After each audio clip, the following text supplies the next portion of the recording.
Nunggu kira-kira 5 menitan deh. Oke. Sabtu minggu depan bakal ngisi apa, Put, sekalian nunggu? Eh, Tergantung. Nanti kita lihat ya habis ini. Oke. Ini pertanyaan titipan dari Debbie. Kasihan Debbie nanyain aku terus, Karisma mau Iya, ngisi apa lagi? Terus aku yang bingung, apa ya? ya dia juga, Kak Wulan nitip ya, tanyakan ke Karisma. Iya, ntar. Semangat banget Debbie.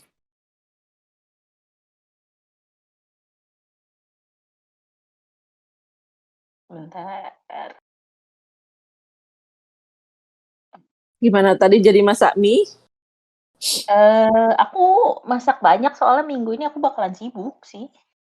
Oh, Jadi jadi udah tinggal prep meal ya? tinggal masak ininya sih, masak nasi atau masak mie gitu. Tapi kalau untuk sayurnya, untuk lauknya udah. Nice, nice, nice. Nggak ada GoFood ya? Nggak ada Ada Happy sih di sini Fresh?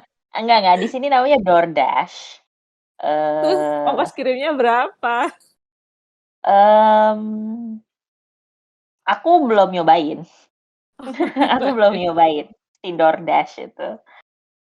Karena kalau di Singapura itu Grab, GoFood ongkos kirimnya 80 sampai 150 ribu. Ya, Jadi mungkin segituan. bentar. Kok ini dia? Ini udah Ya, rame, kita bisa mulai aja. bentar Mbak. Aku mau Oke, share screen dari tadi, tapi oke. ya. Oh, ini dia. Oke.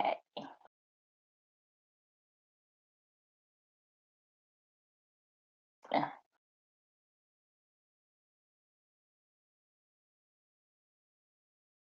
Oke, udah kelihatan. udah ya? Udah kan? Mm-mm, mm-mm. Hmm, Oke, kita mulai aja ya.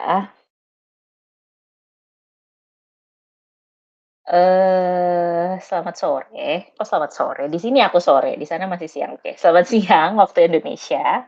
Aku di sini udah sore soalnya jadi sore. Selamat sore. Sorry harusnya ini kemarin, jadi Spirit Saturday, Sabtu Spirit kan, tapi kemarin tuh aku ada kegiatan dan aku takutnya telat. Kan nggak enak kalau jadi pembicara telat gitu. Karena sebenarnya acaranya, kegiatanku udah selesai, aku lagi dalam pulang, tapi aku nggak yakin bisa nyampe jam 7 gitu pas aku pulang. Gitu. Jadinya aku minta digeser ke hari ini kalau masih kosong. Nah, makasih buat yang udah datang. Eh, yang hari ini sesinya bakalan ini sih, bakalan kita kembali, kalau aku sih anggapnya sesi yang harian ini adalah kita sebenarnya kembali ke hal yang paling dasar banget gitu. Tapi kenapa hubungannya sama manifesting nanti nanti di slide yang terakhir bakalan bakalan ngerti gitu maksudnya kenapa aku hubungkan dengan kegiatan manifesting atau manifestation gitu atau di bahasa Indonesia manifestasi gitu. Nah, kita mau bahas apa aja sih yang hari ini? Ini outline-nya. Kan kalau di sini kan udah sering dibahas nih gitu. Kalau di growth space ini kan udah sering dibahas manifestation dengan berbagai macam cara. Ada yang dengan cara journaling, ada yang mungkin dengan taruh di tempat yang gampang kelihatan, ada yang mungkin harus taruh di telepon jadi biar di telepon di HP-nya sendiri jadi bisa kelihatan terus atau mungkin di background HP-nya jadi bisa kelihatan terus lagi manifesting apa. Caranya manifestasi kan macam-macam dan kayaknya sih di sini udah dibahas ya maksudnya caranya gimana sih. Nah, aku bukan membahas step by step-nya, tapi aku lebih membahas kayak kenapa sih kok gue tuh udah menjalankan semua itu step-stepnya, tapi kok masih belum bekerja juga sih, kok belum termanifestasi gitu. Sedangkan yang lain kan suka sharing nih, pagi-pagi suka bersyukur gitu kan, "Oh iya aku manifestasi ini terus berhasil, oh iya aku kemarin manifestasi ini terus berhasil." Maksudnya pada cerita sharing-sharing begitu kan. Terus mungkin ada dari teman-teman di sini yang bertanya-tanya, "Gue kan udah juga nih nyoba," gitu, "gue udah ngikutin nih step by step-nya kayak yang dibahas di sini, tapi kok kayaknya berhasil sih yang gue minta," gitu. "Belum berhasil, yang gue manifestasikan kok belum berhasil, kenapa?" Terus, nanti akan kubahas bedanya apa sih antara berdoa dengan manifestasi. Karena kan kalau misalnya kita pikir-pikir ya, itu kan sebenarnya sama-sama meminta sesuatu. Berdoa kan kalau misalnya secara kacamata kuda, secara garis besar banget itu kan sebenarnya, meminta gitu kepada yang di atas, kepada Tuhan Yang Maha Esa. Manifestasi juga kan kalau kita lihat ya secara general aja, itu juga kan sebenarnya meminta akan sesuatu. Bedanya apa sih berdoa dengan manifestasi itu? Apakah sama aja? Apakah beda? Apakah ada ketentuan-ketentuannya yang bikin beda, term and condition-nya beda atau gimana? Nah, terus yang ketiga itu rahasianya apa sih untuk manifestasi? Dan sebenarnya ini juga rahasianya apa sih untuk doa? Doa yang didengarkan, yang akan dikabulkan itu yang seperti apa? Terus yang terakhir itu, yang paling penting itu apa sih? Gitu. Nggak bakalan rumit-rumit banget karena kayak yang tadi aku bilang ini, sebenarnya pembahasan kali ini adalah aku mau, sharing sesuatu yang menurutku, dasarnya. Kita mungkin sudah melakukan A sampai Z, kita udah melakukan 1 sampai 100, tapi, dasarnya dulu nih gitu, dasarnya udah bener belum? Nah, kenapa sih manifestasi gua nggak bekerja, nggak berhasil? Why my manifesting isn't working? Eee, Gini, gampangnya ya, biasanya teman-teman yang pengen mencoba manifestasi, itu adalah orang-orang yang, sudah mulai sadar gitu bahwa, eee, ada yang lebih ada yang lebih besar daripada, daripada sekedar apa yang dia lakukan selama ini. Bahwa ada sesuatu yang lebih lebih daripada dirinya sendirilah, lebih lebih, lebih tinggi, lebih besar. Nah, ini aku nggak akan bahas dari, spesifik agama apapun ya, maksudnya kayak, ya agama dan kepercayaan itu kan sangat-sangat personal gitu, tapi menurutku adalah teman-teman yang berusaha mencoba untuk manifestasi itu adalah orang-orang yang sadar bahwa ada sesuatu yang lebih besar daripada dirinya di dunia ini. Eee, Terus, kenapa sih manifesting itu nggak berhasil? Jadi gini, kan sering banget dibahas kalau manusia itu sebenarnya terdiri dari, gampangannya 3 ya, kita sebut body, mind, soul aja deh di sini. Jadi biar gampang, soul-nya bisa dibagi-bagi lagi jadi banyak, tapi yang, intinya, dasarnya itu adalah body, mind, and soul, jadi dibagi jadi 3. Biasanya, kenapa manifestasinya tidak berhasil, adalah karena body, mind, and soul-nya ini tidak searah. Contohnya gimana? Contohnya gini, kalian manifesting nih, kalian mau manifestasi, "Aku mau punya tabungan sekian jumlahnya ketika usiaku sekian," gitu, atau misalnya, "Di akhir tahun ini aku pengen punya tabungan sekian," gitu. Manifestasinya seperti itu. Tapi gini, itu kan, ininya nih, body-nya yang bilang begitu. Atau mind-nya yang bilang begitu. Tapi soul-nya atau salah satu dari ketiga part itu tidak ke arah situ. Maksudku gini, dia bilang pengen punya tabungan sekian di akhir tahun.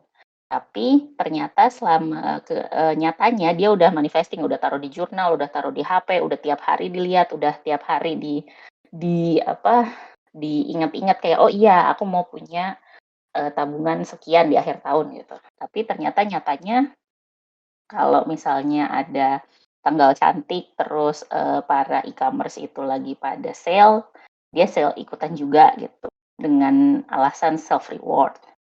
Atau misalnya dia nggak ini apa kerja aja tanpa ada side hustle, padahal dia tahu kerjaannya mungkin eh, mepet gitu penghasilannya. Kalau dari penghasilannya aja tabungannya mungkin tidak akan bisa sampai seperti yang dia manifestasikan angkanya untuk di akhir tahun ini untuk bisa dimiliki.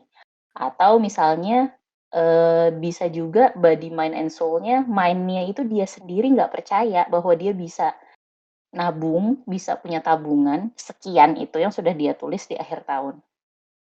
Jadi gini, yang harus diperhatikan itu adalah manifestasimu kalau mau berhasil, body, mind, and soul-nya itu harus searah.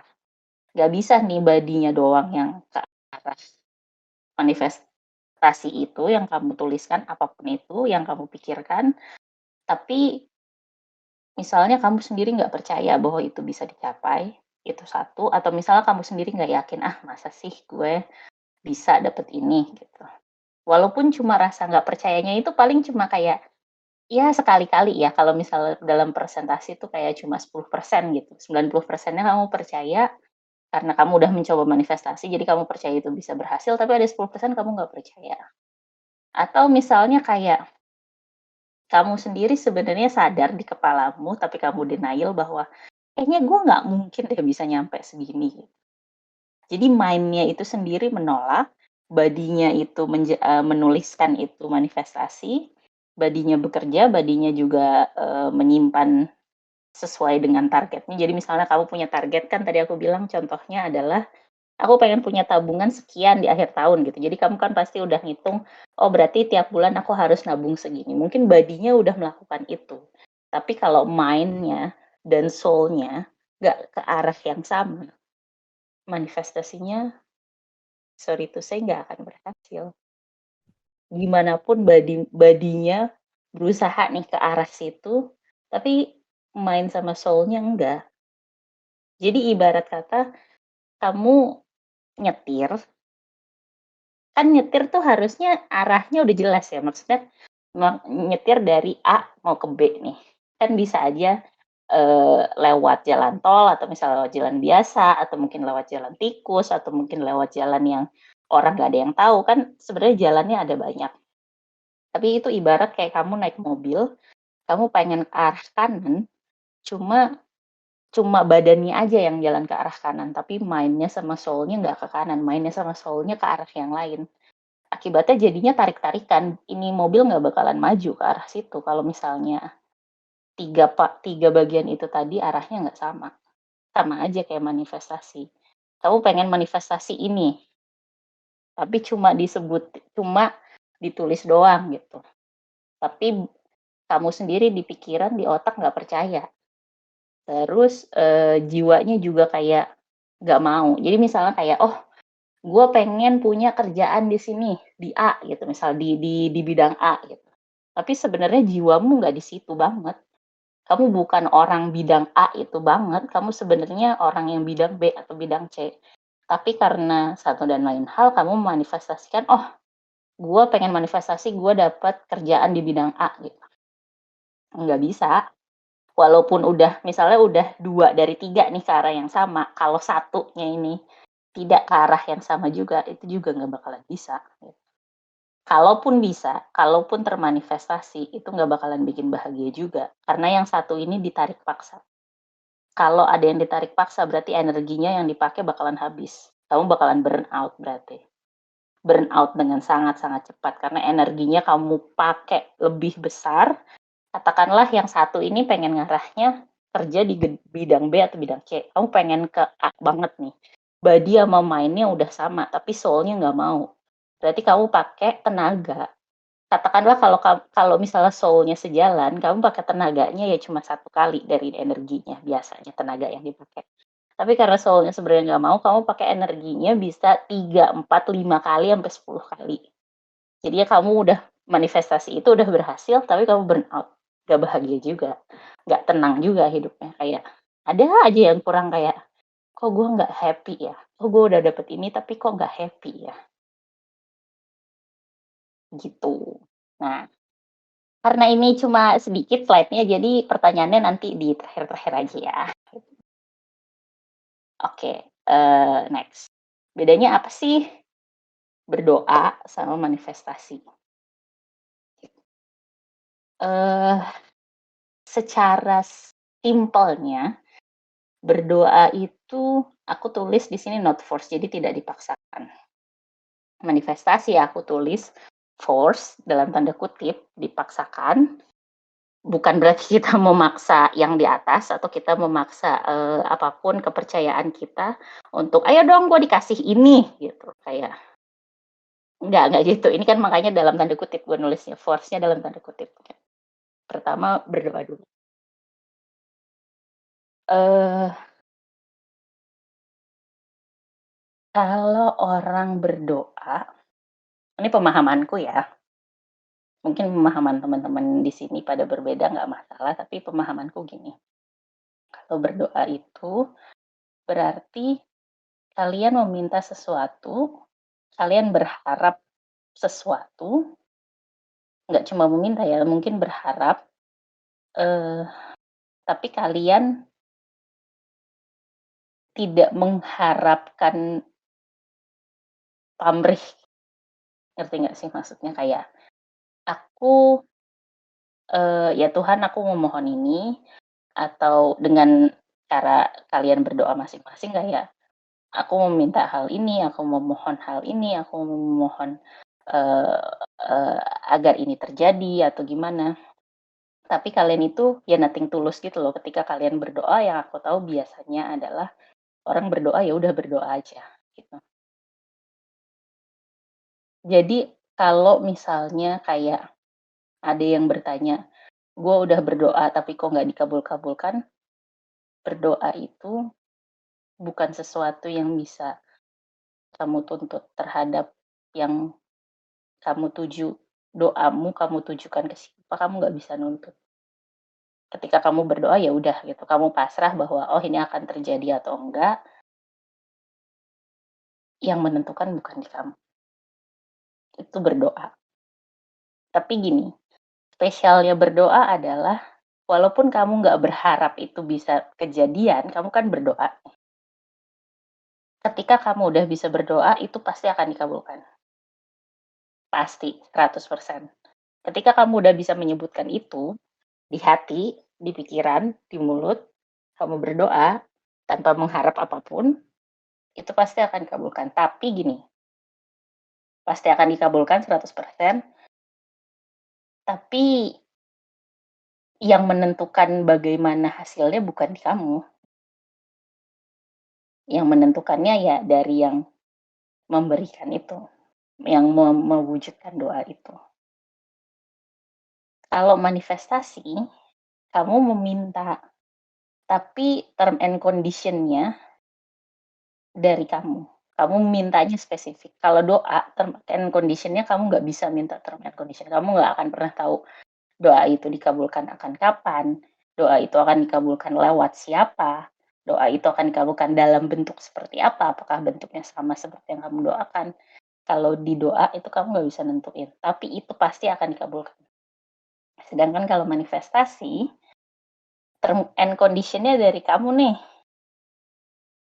Tapi tidak ada jaminan 100% itu akan terwujud. Jadi makanya kenapa aku tulisnya berdoa itu tidak dipaksa karena kamu benar-benar nothing tulus di berdoa. Kalau manifestasi kenapa aku dalam tanda kutip menulis dipaksa, kamu kamu meminta. Tapi dalam tanda kutip dengan memaksa ini karena term and condition-nya kamu yang minta gitu. Mintanya spesifik lagi, mintanya seperti ini dengan jumlah sekian dalam jangka waktu sekian untuk siapa, gunanya apa gitu. Manifestasi kayak gitu kan, tulis di jurnalnya kan, gitu. Nah, terus, kan udah tahu nih bedanya apa. Ingat ya, kalau berdoa, kamu udah bisa berdoa, berarti itu akan 100% dikabulkan, tapi term and condition-nya bukan kamu yang pegang.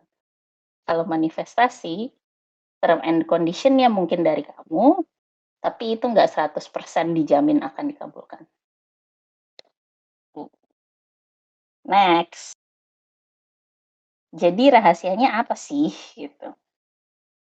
Sebenarnya tadi aku udah kasih tahu rahasianya apa. Mind, body, and soul. Tapi aku tambahin lagi satu lagi di sini heart. Jadi gini.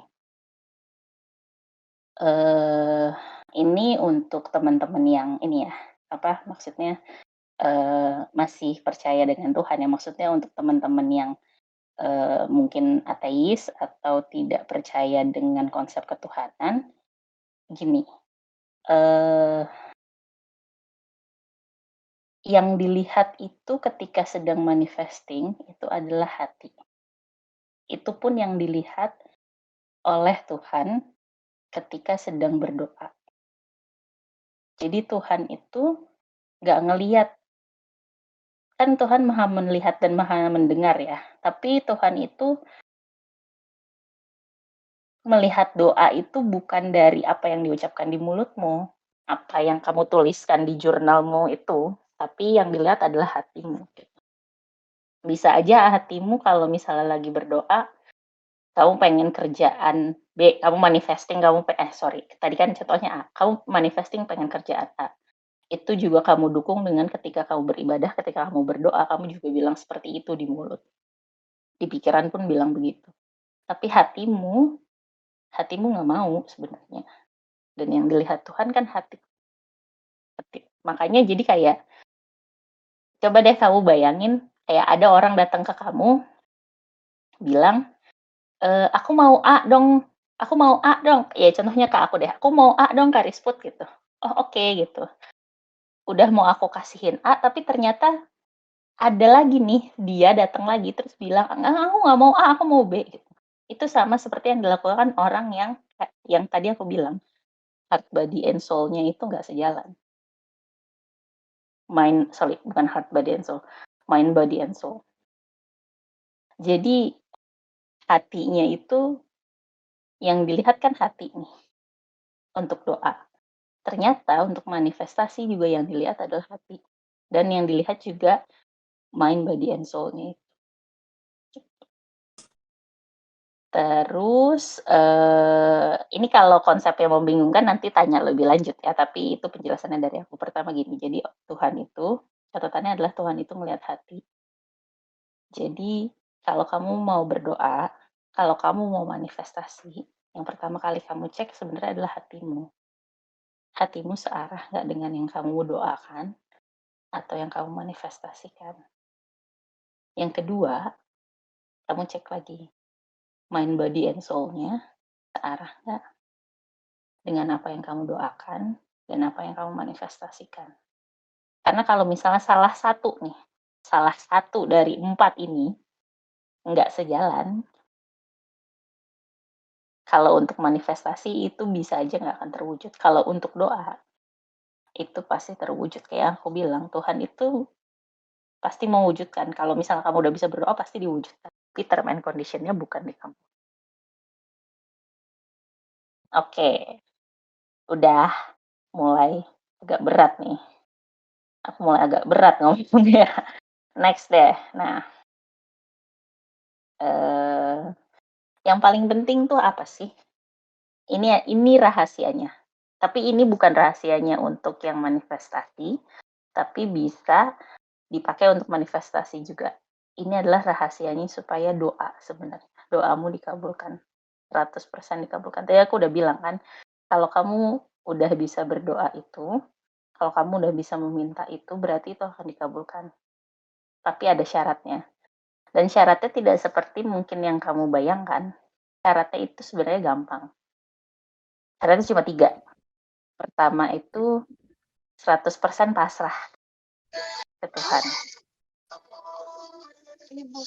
Terus yang kedua 100% percaya sama Tuhan. Terus yang ketiga 99% sampai 100% do good deed ini kamu menjalankan atau bertakwa lah istilahnya, kayak kamu menjalankan apa yang mungkin di ajaran agamamu atau kepercayaanmu sebagai ritual keagamaan kan ada banyak nih. Nah, itu 99-100%, tapi syaratnya yang paling utama adalah Tuhan itu ngelihat hati. Terus yang 3 ini, kamu 100% pasrah, kamu 100% percaya. Ini nggak bisa nih percayanya cuma 99,9%, nggak bisa. Kalau ada 1%, 0,1%, 0,001%, 0,0 sekian, banyaknya 1%, ada keraguan, itu nggak bisa. Makanya kenapa setan itu membisikkan keraguan sebenarnya ke hatinya manusia. Karena kalau misalnya udah ada sedikit aja nih, setitik aja ada keraguan kayak gini ya gitu. Itu sangat-sangat berpengaruh ternyata untuk berdoa gitu.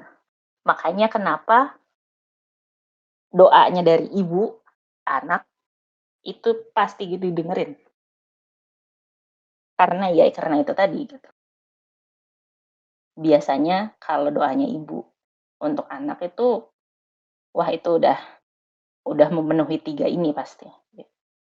Karena ketika ibu mendoakan buat anaknya aja, itu udah salah satu bentuk dari ketakwaan, salah satu bentuk dari menjalankan ajaran dari Tuhan gitu. Terus itu pasti 100% percaya untuk dikabulkan oleh Tuhan, berarti 100% kepercayaannya dan 100% pasrahnya. Gitu.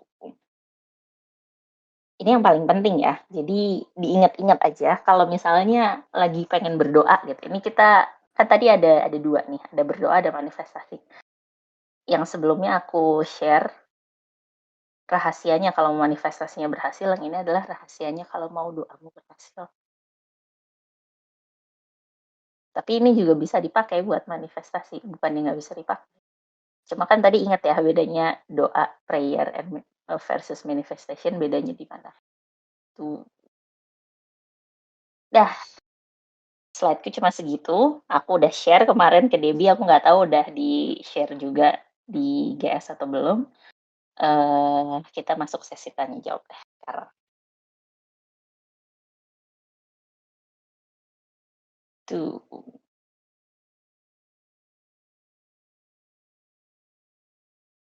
Ada yang mau tanya?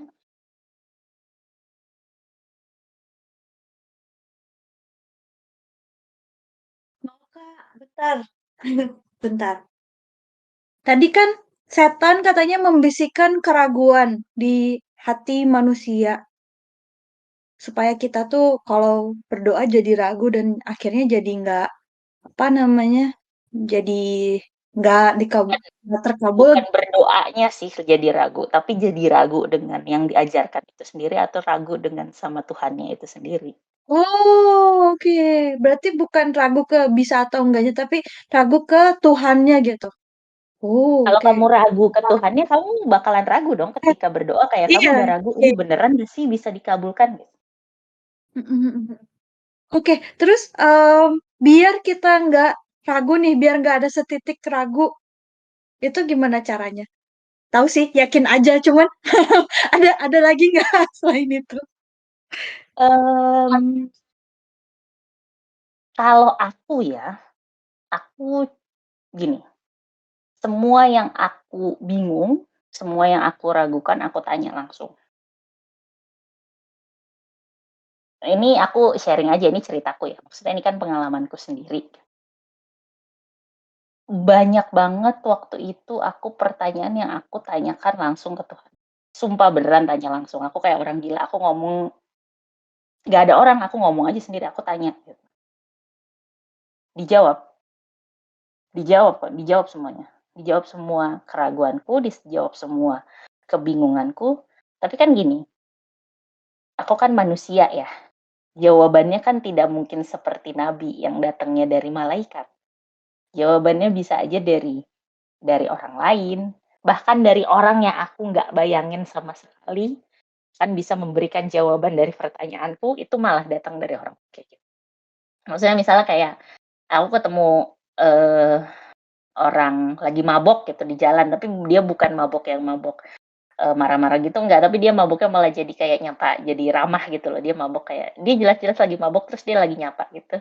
"Hey, you good?" Gitu, segala macem. Ya, waktu itu karena aku lagi di Inggris sih, jadi dia pakai bahasa Inggris, dia nyapa. Terus ternyata dia meracau gitu, ya namanya orang lagi mabuk gitu.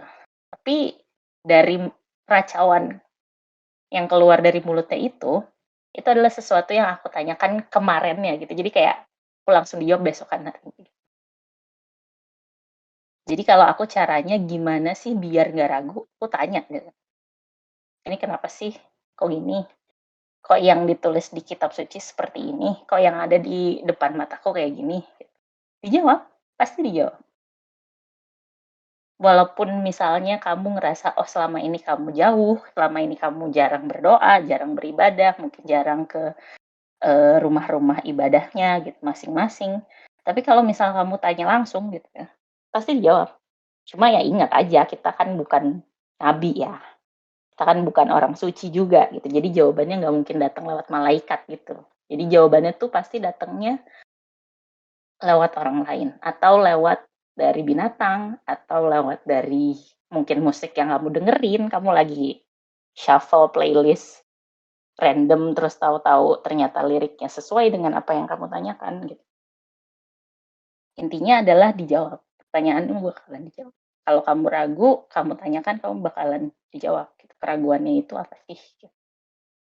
Gitu. Kalau aku sih caranya seperti itu. Cuma memang gimana ya? Kan kita setiap saat juga di istilahnya diganggu lah. Kan karena memang kan setan waktu itu berdoa bahkan doanya setan pun didengarkan sama Tuhan dan diperbolehkan. Dikabulkan loh doanya setan. Bahwa kayak aku akan menghasut anak-anak keturunan Adam. Karena kan waktu itu ya kalian tahulah ceritanya seperti apa gitu ya. Nah, dan itu pun kayak diperbolehkan sama Tuhan. Tapi bukan berarti Tuhan nggak melakukan apa-apa untuk melindungi kita kan kita juga dilindungi. Aku nggak tahu, aku lupa aku udah pernah ngebahas ini atau belum di GS atau di salah satu sesi sharingku. Menurut kalian ada berapa sih malaikat yang ngejagain manusia setiap saat?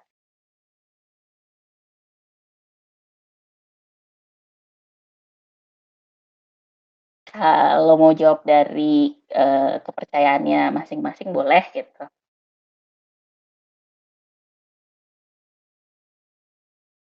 Ada berapa sih ada berapa sih malaikat yang dikirimkan oleh Tuhan untuk menjaga kita dari doanya setan yang dikabulkan itu? Iya banyak, banyaknya berapa nih? Angka, coba sebutin angka.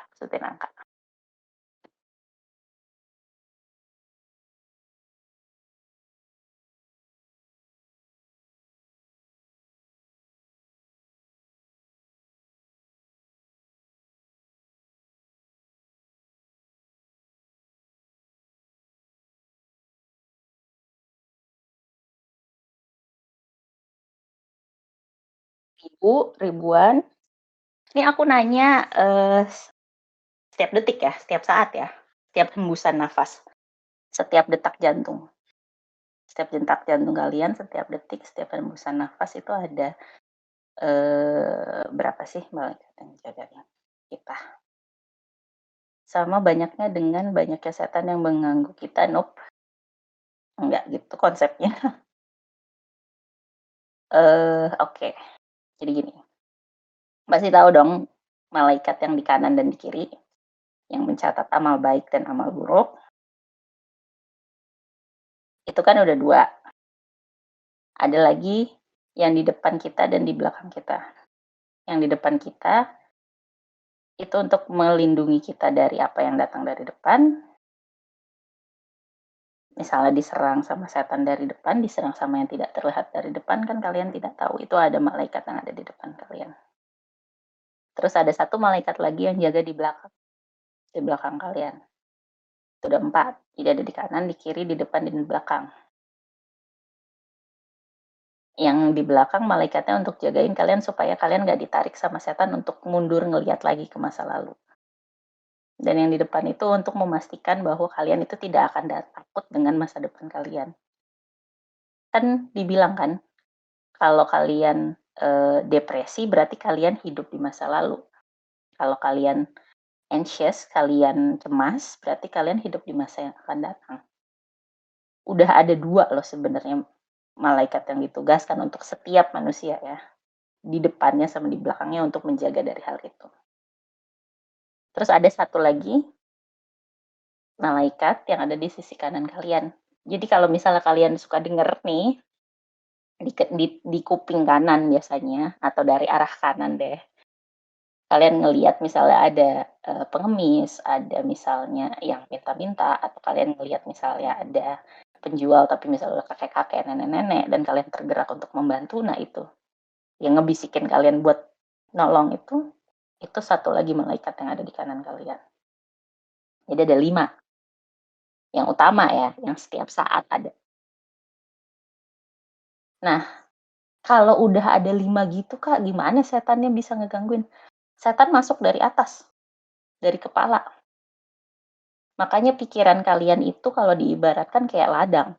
Jadi setan tuh bisa masuk ke situ karena ladang. Ladang tidak ada pagernya, tidak ada pintunya dan segala macam. Bedanya gimana? Setan bisa masuk ke pikiran kalian dengan sangat-sangat gampang, makanya aku bilang jangan terlalu percaya sama pikiran kalian sendiri karena itu setan gampang banget masuk ke situ. Yang harus kalian percaya apa? Hati. Kan tadi aku bilang, Tuhan ngeliat hati. Hati itu diibaratkan, kalau misalnya pikiran kalian ibaratnya ladang luas banget, nggak ada pintu, nggak ada apa, nggak ada pagar bahkan. Pagar dari kayu aja nggak ada, ngeboro-boro, pagar listrik nggak ada. Padang luas banget pikiran kalian. Hati itu ibaratnya kayak benteng. Kenapa benteng? Karena di hati itu juga Tuhan menitipkan cahayanya Tuhan di dalam hati. Makanya kenapa yang dilihat sama Tuhan itu adalah hatinya. Karena itu benteng. Sama Tuhan nggak dilihat pikiran kalian. Tuhan lihat pikiran kalian, tapi itu tidak, gimana ya, tidak jadi pertimbangan gitu loh. Yang dilihat tuh benar-benar dari hati.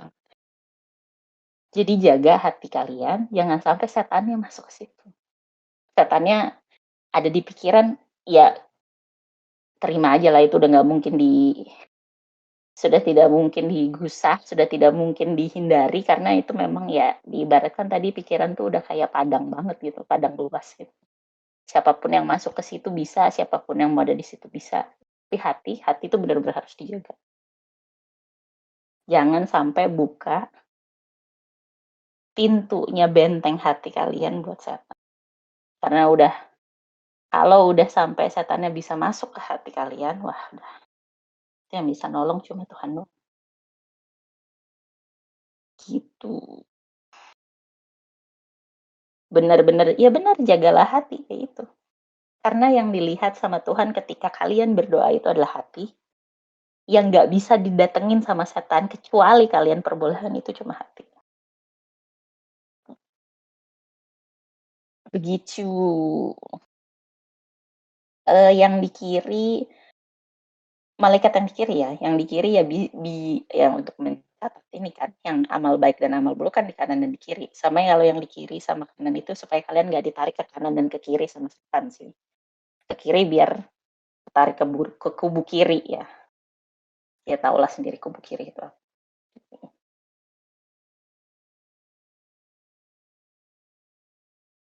Karisput mau tanya gimana caranya supaya kita bisa tahu kalau mind, soul, and body kita udah searah. As honestly, I don't feel my body, mind, and soul is connected. Sebenarnya connected, tapi berarti saat ini body, mind, and soul kamu lagi ke arah yang beda semua. Jadi gini, biasanya orang ngerasa stuck, orang hidupnya kenapa kok hidup gue gini-gini aja, kok gue stuck, kok teman-teman gue rasanya udah sampai mana, kok gue di sini aja, kok gue kayak jalan di tempat, kok gue burn out dan segala macam. Itu biasanya tanda-tanda body, mind, and soul-nya ke beda arah. Tiga-tiganya beda arah semua. Badinya mau kemana, misalnya badinya mau istirahat, mindnya tapi mau kerja karena ada kerjaan, bos udah nunggu deadline dan segala macam. Soalnya sebenarnya nggak mau kerja di situ karena udah nggak betah atau karena mungkin pernah ada, I don't know, pernah dilecehkan atau pernah mungkin direndahkan atau mungkin memang tidak di situ passion dan segala macam, itu kan berarti beda arah semua tuh body and mind soul. Kalau ngerasa nggak connected atau ngerasa stuck, itu biasanya body mind soul-nya tertarik ke beda arah semua. Makanya kamu kayak gimana sih? Ibarat kayak satu benda ditarik ke 3 arah berbeda dalam waktu bersamaan, bendanya nggak mungkin kemana-mana. Ya udah di situ aja gitu. Gitu. Gitu. Jadi saranku buat, Mbak Virago ya? Mbak Vira ya? Aku manggilnya Mbak Vira ya. Eee, coba 2 dulu yang dijadiin satu arah. Pilih dulu 2 gitu. Misalnya, body sama mind dulu, atau misalnya mungkin body sama soul-nya dulu, atau mind sama soul-nya dulu, yang dijadiin satu arah. Sebenarnya yang paling gampang adalah ikutin kemana mind sama soul-nya sih, body-nya nanti akan ikut sendiri. Karena sebenarnya yang paling gede energinya tuh dari mind and soul-nya. Gitu. Mudah-mudahan ngejawab ya, Mbak Vira. Tapi kalau misal masih bingung boleh tanya lagi. Dari Fristi. Karisput, aku jadi kepo yang soal pintu benteng hati.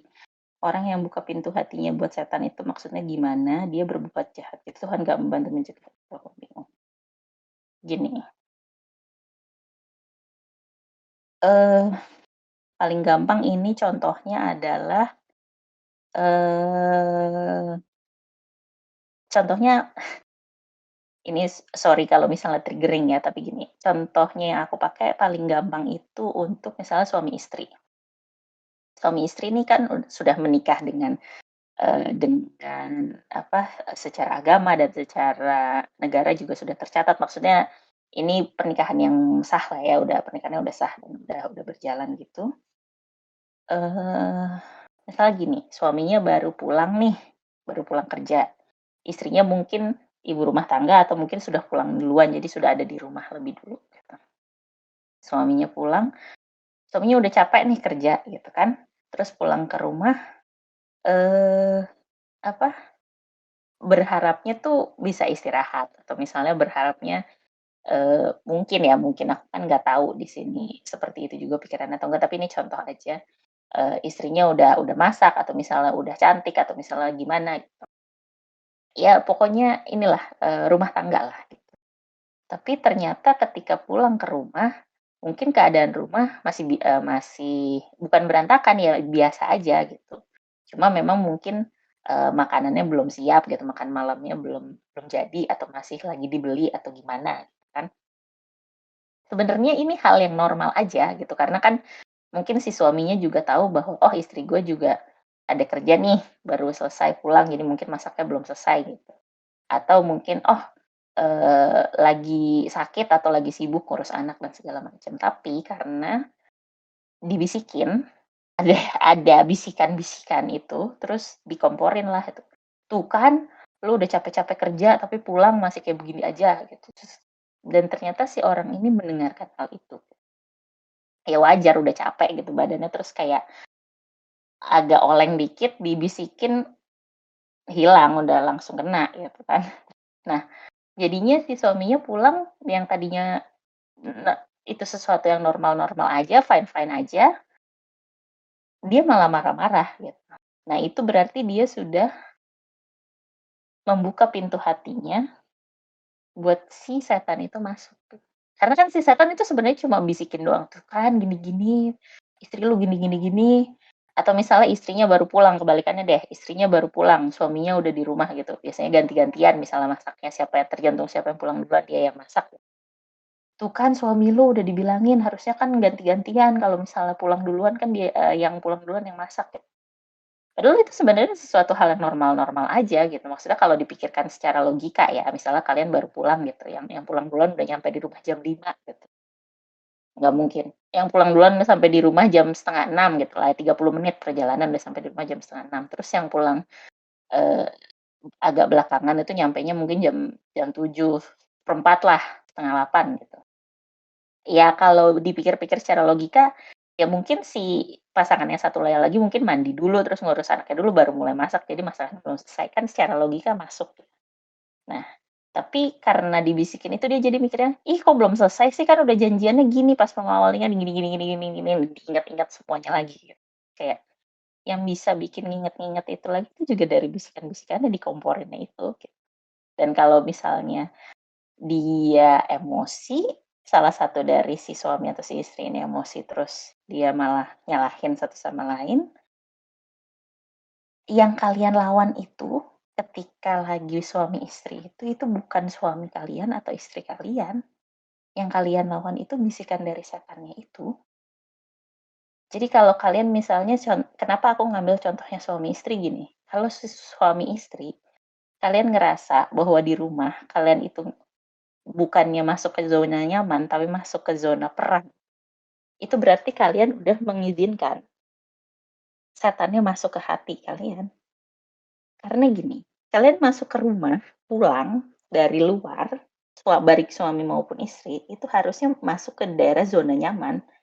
Itu adalah benteng kalian yang nggak bisa dimasukin siapapun. Tapi kalau kalian ngerasa pulang, terus kalian tidak merasa nyaman, tidak merasa kalian akhirnya bisa istirahat, berarti musuhnya udah masuk ke dalam benteng kan. Kalau kalian ngerasa kalian tidak aman di dalam benteng kalian sendiri, berarti musuhnya udah masuk ya, berarti setannya udah masuk gitu. Yang dilawan itu bukan pasangan kalian, bukan anak kalian, yang dilawan ini setannya gitu. Ini yang harus dikeluarin. Jadi jangan berantem antara suami istri tuh, yang harus dilihat adalah ini tuh sebenarnya beneran salahnya si suami atau salahnya si istri, atau ini adalah sesuatu yang sebenarnya normal-normal aja, biasa-biasa aja dan masih masuk logika, tapi kalian itu sebenarnya lagi dibisikin sama setan, itu jadinya kayak marah dan segala macam. Gitu. Nah, orang yang buka pintu hatinya buat setan, belum tentu dia berbuat jahat loh. Ini masih pertanyaan Festi ya, bentar ya, ini masih pertanyaan Festi. Belum tentu dia berbuat jahat. Bisa aja dia orang yang sangat rajin beribadah, orang yang rajin sedekah, orang yang menjalankan ritual keagamaannya dan kepercayaannya dengan baik gitu. Tapi dia membuka pintu hatinya kepada setan karena di hatinya juga masih ada keraguan. Yang makanya tadi aku bilang, jangan sampai percayanya itu nggak 100% bulat utuh gitu loh. Karena itu berarti kalian mulai ngedengerin, nggak ngebuka pintu benteng hatinya 100%, enggak. Tapi mungkin kayak kalian udah ngelihat di jendela ada sesuatu yang nggak beres dan kalian bukannya berdoa untuk biar si sesuatu yang nggak beres yang muncul di jendela hati kalian itu untuk pergi, tapi malah didengerin.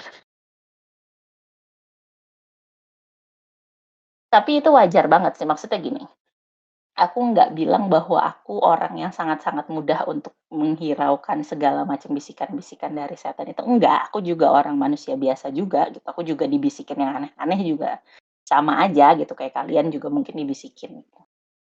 Cuma yang harus kita perhatikan adalah kalau gimana caranya bedainnya bisikan itu beneran bisikan dari setan atau bisikan dari si malaikat yang tadi aku bilang ada di sisi kanan itu. Nah gini, bisikannya setan tuh halus loh. Bisikannya bukan yang radikal banget yang kalian akan langsung tahu, ah ini pasti dari setan nih. Enggak, bisikan dia halus banget loh. Bisa aja bisikan dia itu kedengarannya baik. Jadi kalau kalian ngedenger ini kayaknya bener deh gitu. Tapi kalau kalian pikir lebih dalam, dikit lagi aja kalian ngelangkah satu ke depan terus kalian nanya, ini akan merugikan buat orang lain atau enggak? Biasanya iya. Kalau bisikan dari setan, biasanya kedengarannya karena saking halusnya kalian sampai nggak sadar, biasanya kedengarannya bagus. Oh ini kayaknya bener deh, kayaknya sesuai dengan ajaran agama dan lalalala. Tapi kalau kalian pikir lebih dalam, itu pasti akan merugikan orang lain.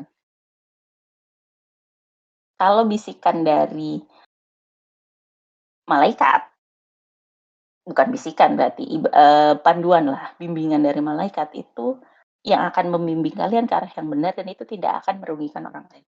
Nggak mungkin. Jadi kalau misalnya kalian dibisikin, menurut kalian, oh ini kayaknya sesuatu yang benar, sesuai dengan ajaran agama gue, sesuai dengan ajaran dari pemuka agama gue, sesuai dengan ritual kepercayaan dan lain-lain, tapi itu menyakiti hati orang lain, tapi itu merugikan orang lain, tapi itu ternyata bikin orang lain merasa dirinya lebih rendah atau apapun, itu berarti dari setan. Itu bukan dari malaikat. Karena kalau kalian mendapatkan panduan dari malaikat, orang lain tidak akan merasa direndahkan, orang lain tidak akan merasa sedih, orang lain tidak akan merasa dikucilkan dengan apa yang kalian lakukan. Itu juga Tuhan nggak bantu mencegah itu. Loh sudah, kalian sadar atau enggak aja udah dibantu. Padahal gini, kalian udah dikasih malaikat 5 nih setiap saat loh. Saat ini kalian lagi ngedengerin, itu ada 5 malaikat yang ngedengerin di setiap dari kalian. Jadi ini ada berapa orang nih? 1, 2, 3, 4, 5, 25 dikali 5, itu aja udah ada 125. Fix 125 malaikat yang ikut ngedengerin juga. Gitu. Nambah sekarang, jadi 130. Nah, oke, berkurang. Tapi ya gitu. Itu bedanya. Jadi kalau kalian ngerasa, kalian ada ide nih, bukan muncul ide aja, ada muncul intuisi lah atau feeling lah, kayak, oh kayaknya gue harus melakukan sesuatu ini nih, ini kayaknya akan baik. Coba maju lagi selangkah 2 langkah, kalian pikir, ini akan bikin orang lain sedih kah? Ini akan merugikan orang lain kah? Ini akan bikin orang lain merasa dikecilkan, merasa dirugikan, merasa dikerdilkan, atau merugikan mereka atau gimana? Karena walaupun kalian misalnya diuntungkan, tapi orang lain dirugikan, itu berarti bisa dari bukan dari gitu ya. Udah bisa dibedain ya sekarang. Coba kalian ngelangkah 1 langkah, 2 langkah di depan, ketika kalian ada ide, ada feeling, ada intuisi atau apapun, kalian pertanyakan dulu untuk kebedain. Oke, dari Kak Filia nih, konsep doa ini ada nggak sih yang lebih didulukan Tuhan? Atau orang tertentu akan dikabulkan duluan doanya? Aku kepikiran karena misal ada ibu mendoakan dengan tulus anaknya jadi PNS. Niatnya sangat baik lah, anaknya berdoa sekuat tenaga nggak usah jadi PNS. Pengen jadi freelancer. Ini kan ada 2 orang yang berdoa dan bertentangan. Siapa dong yang dikabulkan? Ini dilihat hatinya kan tadi aku bilang. Ini dilihat hatinya sih. Karena gini, ibu itu misalnya ibunya pengen anaknya jadi PNS, tapi anaknya sebenarnya nggak mau. Kalau misalnya hubungannya dengan sangat-sangat dekat, biasanya anaknya udah bilang, "Bu, aku nggak mau jadi PNS, aku pengennya mungkin kerjaan yang lain." Cuma kan memang niatnya ibu itu kan supaya anaknya hidupnya baik ya, supaya anaknya hidupnya lebih baik dari beliau gitu biasanya. Makanya biasanya pikiran ibu-ibu adalah, "Ya udahlah jadi PNS aja udah terjamin dan segala macam," gitu. Nah, kalau mana doa yang dikabulkan duluan,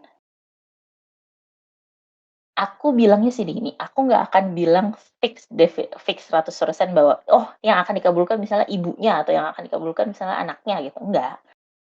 Aku tetap bilang yang akan dilihat sama Tuhan itu hatinya. Karena ujung-ujungnya ibu itu pasti doanya adalah supaya anaknya bahagia sih. Dan anaknya berdoa sesuai dengan hatinya dia, gue bahagianya bukan di situ. Jadi sebenarnya kalau misalnya sama Tuhan dikabulkan anaknya tidak jadi PNS dan jadi kerjaan lain yang mungkin anaknya bahagia, dan doa ibunya berarti dikabulkan juga dong. Karena doa ibunya kan sebenarnya pengen anaknya bahagia. Bukan karena anaknya pengen untuk jadi PNS, enggak. Sebenarnya doa ibu kan pengen anaknya bahagia. Jadi sebenarnya dua-duanya doanya dikabulkan. Tapi matematikanya Tuhan gimana? Oh kita nggak tahu. mungkin kayak anaknya jadi PNS nih, mungkin kelihatannya kayak, oh doa ibunya nih yang dikabulkan, anaknya jadi PNS. Tapi mungkin, anaknya happy di situ, atau mungkin malah anaknya ketemu sama jodohnya ketika dia jadi PNS, kan nggak tahu, matematikanya Tuhan kan nggak tahu. Planning-nya Tuhan kan yang paling baik dibandingkan planning kita sendiri. Jadi pertanyaannya bukan doa siapa yang dikabulkan lebih kuat, tapi yang dilihat adalah, oh yang mana sih sebenarnya yang, sesuai dengan planning-nya Tuhan. Kalau aku bilang dua-duanya dikabulkan, tapi matematikanya Tuhan sama planning-nya Tuhan kalian nggak tahu, gitu. Nah oh, Kak Vira, makasih jawabannya Kak, but the thing is kayak gimana ya, I think I've been abandoned by body and soul for quite some time, I know aku nggak tahu how to hear them, jadi kayak I don't even know what I want, what my body want, what my soul need, cuma main-main aja yang depressed.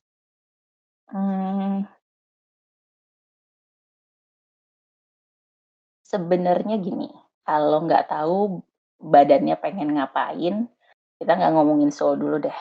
Kan ini yang udah jelas ketahuan mainnya nih, pikiranku lagi depres. Yang kedua paling gampang untuk didengarkan adalah badan. Badan misalnya capek, tapi selama ini nggak dirasain nih capeknya. Berarti istirahat, coba istirahat dulu. Istirahat bener-bener yang depres, bener-bener yang istirahat total. Tapi kalau misalnya karena satu dan lain hal nggak bisa istirahat yang tidur, maksudnya tidur lelap banget, eh istirahat aja gitu. Maksudnya kayak eh kan ada nih kerjaan-kerjaan, aku tahu ada macam-macam kerjaan di sini teman-teman di Growth Space, mungkin kerjaannya sangat-sangat demanding jadinya tidur pun susah. Kalau memang tidurnya susah nggak bisa lama-lama atau nggak bisa depres, berarti nggak bisa deep sleep, sorry, berarti depres aja. Nah, ketika depres ini benar-benar istirahat, bahkan otaknya pun diistirahatkan. Walaupun cuma misalnya cuma bisa 30 menit ya, karena mungkin saking sibuknya jadi cuma bisa istirahat 30 menit. Karena mungkin 30 menit yang lain buat makan dan lain-lain. Coba 30 di 1 jam istirahat itu ketika lagi di kantor atau di sekolah atau di mana, benar-benar depres. Depres ini yang pikirannya coba ditenangkan. Tapi kalau misalnya ada satu yang kepikiran terus ya dibiarin aja, nggak usah dipaksa, nggak dipikirin, dibiarin aja. Jadi benar-benar badannya dibikin bisa beristirahat. Pelan-pelan aja gitu, nggak usah kayak kamu nyoba nih misalnya besok gitu dicoba, tapi ternyata masih belum tahu nih badannya pengennya gimana, ya nggak apa-apa. Coba aja bener-bener kayak 30 menit atau 1 jam di mana pikirannya dan badannya itu benar-benar diistirahatkan. Saranku sih kayak coba meditasi, tapi meditasi pun tidak semua orang cocok dengan meditasi. Jadi lakukanlah apapun yang memang cocok untuk kamu. Kalau misalnya karena sibuk banget nggak bisa meditasi, nggak apa-apa. Tapi memang ada waktu di mana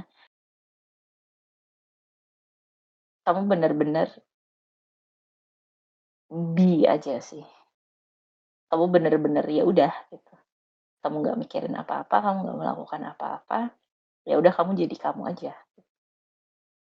Nggak perlu lama-lama, kayak cuma ya awal-awal mungkin ya 5 menit, 10 menit lah. Nanti lama-lama bisa jadi tambah lama. 5 menit, 10 menit bisa jadi 15 menit, bisa jadi 20 menit, bisa jadi 30 menit. Intinya sih, selama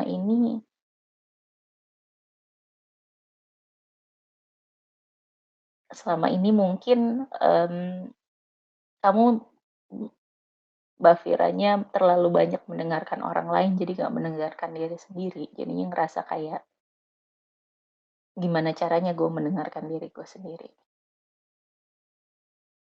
Jadi kalau kataku, coba aja dulu 5 menit, 10 menit. nggak usah ngapa-ngapain. Nanti bakalan biasanya mudah-mudahan akan kedengeran sebenarnya badinya mau apa sih, sebenarnya soul-nya mau apa sih, sebenarnya mainnya maunya apa sih. Tapi ya syaratnya pertama memang harus istirahat dulu, ketiganya harus istirahat dulu. Body, soul sama mind harus istirahat. Gitu.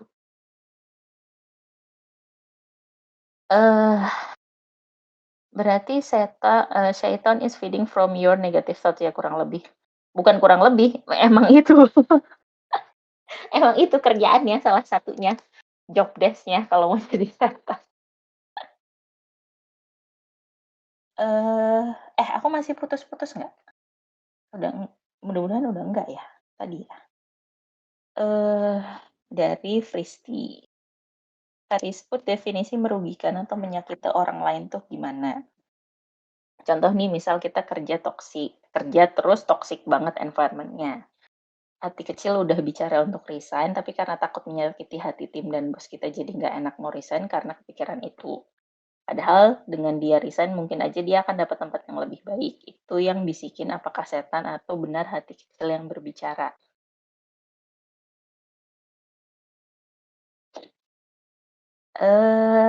Gini.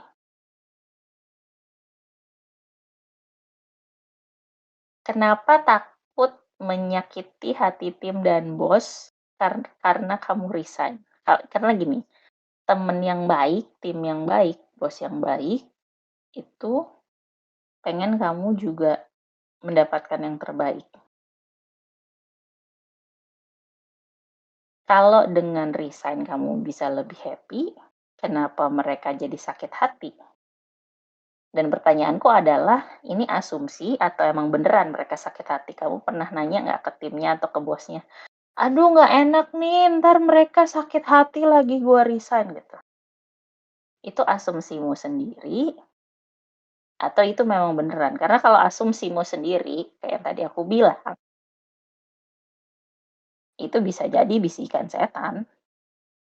Bisikan setannya bukan bagian resign-nya ya. Karena kan itu kamu udah bilang, hati kecil udah bicara untuk resign. Tapi bisikan setannya adalah asumsimu bahwa orang lain akan menjadi sakit hati kalau kamu resign. Kan tadi aku bilang, bisikan setannya sehalus itu. Jangan kebalik bedain mana yang dari hati kecil, mana yang dari bisikan. Karena kamu pasti tahu mana yang dari hati kecil dan mana yang bisikan. Kamu sendiri udah nulis, hati kecil udah bicara untuk resign. Ya berarti itu dari hati kecilnya. Tapi karena takut menyakiti hati tim dan bos, ini asumsi atau beneran? Karena biasanya ini cuma asumsi. Kan kita nggak tahu apa yang orang lain pikirkan. Kok kita yang menentukan mereka bakalan sakit hati nih kalau gue resign. Itu berarti kita menentukan apa yang orang lain pikirkan. Tuh. Dari Alsjas, Kak, aku mau nanya kalau misalkan aku berdoa untuk mendapatkan sesuatu yang aku inginkan dan dibutuhkan saat ini, yaitu pekerjaan. Tadi kan Kak Rizput bilang, bisa dalam bentuk apapun. Namun apa mungkin kalau jawabannya datang di mimpi? Bisa banget. Bisa banget. Sekali lagi, kita manusia biasa. Jawabannya nggak mungkin kayak nabi gitu. Nabi kan jawabannya biasanya dapat firman Tuhan kan datangnya lewat malaikat kan biasanya, atau biasanya Tuhan langsung berbicara dengan para nabi ini secara langsung. Biasanya sih dalam literatur keagamaan biasanya tulisannya seperti itu. Tapi ingat, karena kita manusia biasa, jawabannya bisa dalam bentuk apapun. Kalau jawabannya datang lewat mimpi, bisa banget. Gitu. Oke, dari Fristi lagi. Udah aman lah ya, udah nggak putus-putus lah ya. Karisput, apakah ada doa atau manifestasi yang tidak diizinkan oleh Tuhan? Contohnya doa atau manifestasi yang diizinkan atau tidak diizinkan oleh Tuhan apa? Oke. Ini agak-agak contohnya kayak yang tadi ditanyain sama Kak Filia. Misalnya ada si anak nih. Anak ini pengen banget dapat misalnya kerja di perusahaan A gitu. Tapi ibunya tuh nggak mau banget si anak ini kerja di perusahaan A. Jadi ibunya tuh malah doain supaya anak ini nggak keterima. Sedangkan anaknya berdoa supaya dia keterima di perusahaan A. Gitu. Ini masuk contoh yang boleh sama Tuhan atau enggak?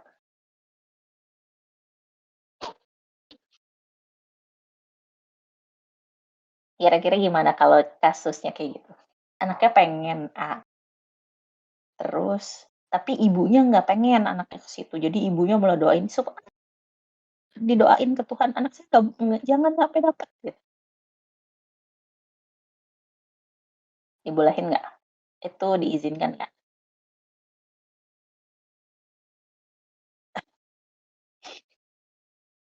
Ibaratnya gini, kan tadi aku bilang, oh dibolehin. Enggak, jawabannya dibolehin. Ada nggak sih doa atau manifestasi yang tidak diizinkan oleh Tuhan? Oke gini, tadi kan aku bilang pas masih di slide, ingat nggak?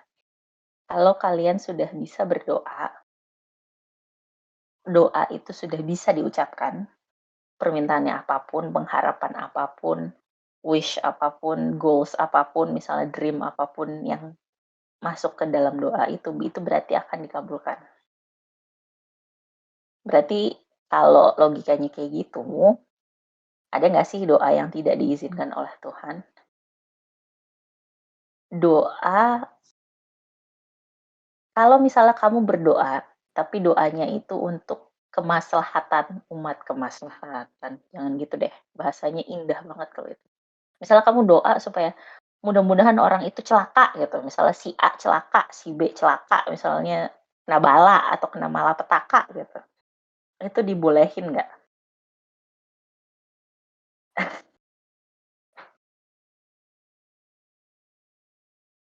Kan tadi aku bilang, kalau misalnya udah bisa berdoa, berarti doanya akan dikabulkan gitu. Tapi kalau ternyata kamu berdoanya gini, ya Tuhan mudah-mudahan si A celaka, si B gini, si C gini gitu.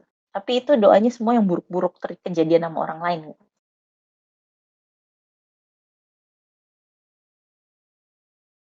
Itu bakalan dikabulkan nggak sama Tuhan?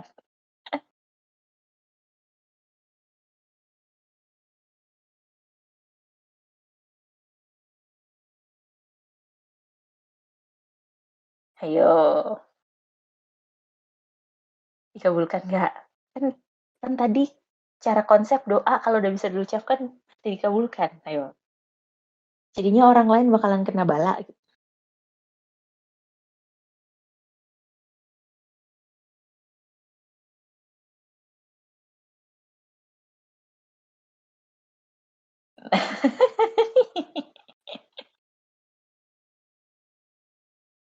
Gini, gini, gini, gini.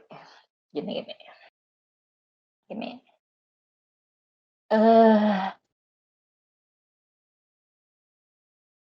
Ini akan agak beririsan dengan konsep lain sedikit ya. Jadi gini. Pertama, yang aku tahu, ada nggak sih doa atau manifestasi yang tidak diizinkan oleh Tuhan? Kalau aku bilang, nggak ada. Bisa aja semuanya, bukannya diizinkan ya. Kalau kalian kan pengen berdoa atau kalian pengen memanifestasikan apapun, kan ada free will nih. Tidak bisa kan dilarang free will-nya. Ya, pasti doa atau manifestasi apapun A sampai Z, lurus, miring, zigzag, bentuknya bulat, bentuknya kotak dan segala macam, dalam tanda kutip diizinkan. Boleh-boleh aja gitu. Pertanyaannya adalah dikabulkan atau enggak. Kan tadi aku bilang, ini ada yang harus kalian tahu. Doa yang baik untuk kalian sendiri atau untuk orang lain itu langit itu akan kebuka. Jadi doanya itu bisa sampai ke langit. Kalau bisa sampai ke langit berarti sih bisa sampai ke Tuhan dan pasti akan dikabulkan. Tapi doa atau manifestasi deh terserah mau yang manapun dua-duanya yang buruk itu langitnya ditutup, nggak bakalan nyampe. nggak bakalan nyampe sampai ke heaven, tapi mungkin malah akan mentalnya bisa aja balik ke dirimu sendiri, atau bisa aja mentalnya ke orang lain yang mungkin kamu ngedoain yang jelek untuk B, tapi misal bisa aja doamu karena langit ditutup untuk yang buruk-buruk, itu mental ke C, atau misalnya mental ke B, atau malah biasanya mental lagi ke kamu. Ya, misalnya kamu berharap, ya Tuhan semoga orang ini mendapatkan celaka bla bla bla bla karena dia sudah menyakiti saya dan segala macam. Kamu merasa teraniaya di sini. Tapi kamu balasnya dengan doa yang buruk. Doa yang buruk itu tidak diterima oleh langit. Mungkin aja dari doa buruk itu dibentalkan akan datang ke si orang itu, tapi kamu juga akan kena juga. Ibaratnya kayak pelajaran fisika dulu deh, zaman SMA. Nggak nyampe SMA, SMP kali. Tahu kaca, pantulan kaca, kalau kena cahaya dia mantul. Ya kayak gitu. Doa buruk tuh dipantulin gitu sama langit. Mantulnya kemana? Ngeri banget kalau mantulnya balik lagi ke kamu kan. Biasanya balik lagi ke kamu. Tapi kalau untuk doa orang-orang yang teraniaya, biasanya mereka tidak akan, gimana ya, bukan tidak akan sih, biasanya mungkin mereka minta agar yang menganiaya mereka untuk dibalas. Bukan, aku nggak tahu ya, kalau aku sih mikirnya kayak, orang-orang teraniaya nih biasanya karena mereka sudah teraniaya, mereka jadinya berdoanya benar-benar nothing tulus, berdoa kepada Tuhan, ya Tuhan semoga dibalas seadil-adilnya. Tapi dibalasnya seperti apa? Karena tadi bentuknya adalah doa, kayak aku bilang, term and condition-nya bukan di mereka. Jadi walaupun misalnya mereka minta, mudah-mudahan orang ini mati dengan cara seperti ini, atau misalnya orang ini celaka, atau misalnya orang ini bisnisnya jadi kacau dan sebagainya, nggak kayak gitu, misalnya dikabulkannya. Gitu. Tapi doa dia tetap dikabulkan karena dia sudah berani gitu. Segitu dulu, kita lanjut dulu. Aku pernah manifest naik jabatan dari Kak Febrianti 2 tahun lalu dalam setahun penuh, dan tahun ini kabulkan. Saya senang, tapi ada yang tergeser posisinya. Dan orang itu diemin aku. Baiknya aku gimana ya Kak? Satu sisi aku bahagia terkabulnya doa, di sisi lain ada yang tidak terima atas takdir ini. Gini, kan udah naik jabatan nih, terus ada orang yang tergeser posisinya. Ini kan sebenarnya sesuatu yang sangat-sangat normal. Kalau misalnya orang itu tidak terima, ya sudah, mungkin memang sudah saatnya dia tidak berada di posisi itu menurut Tuhan. Jadinya kamu yang berada di posisi itu.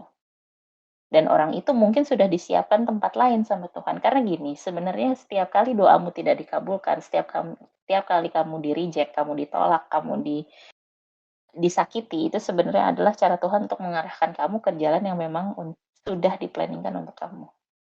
Biasanya pasti disiapkan tempat yang jauh lebih baik dibandingkan tempat. Cuma memang pasti rasanya kayak kesel aja sih, kayak, kok aku ditolak sih, kok aku di-reject sih, aku pengen dapat beasiswa ini, aku pengen dapat kerjaan di sini, aku pengen dapat posisi ini, kok aku nggak dapat sih, gitu. Tapi mungkin memang bukan di situ tempatmu. Ada tempat yang lebih baik lagi dan sesuai dengan hatimu. Tapi kan kamu nggak bisa ngelihat itu.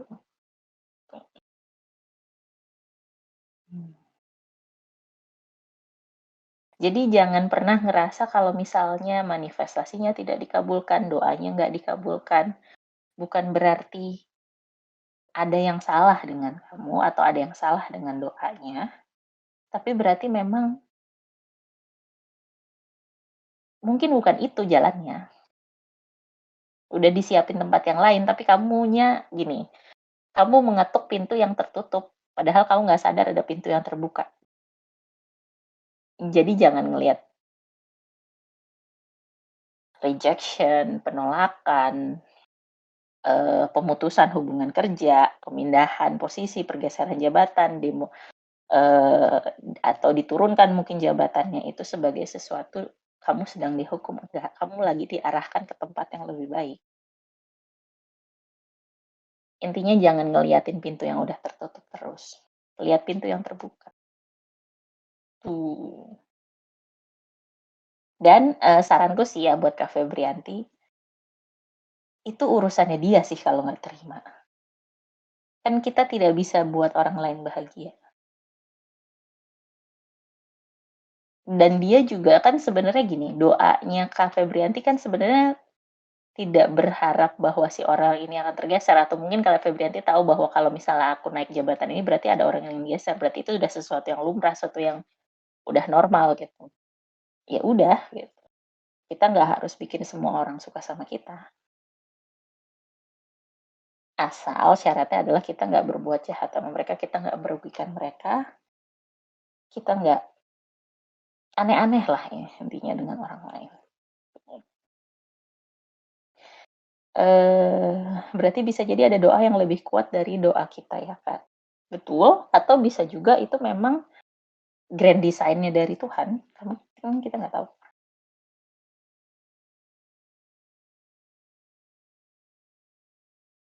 Gitu.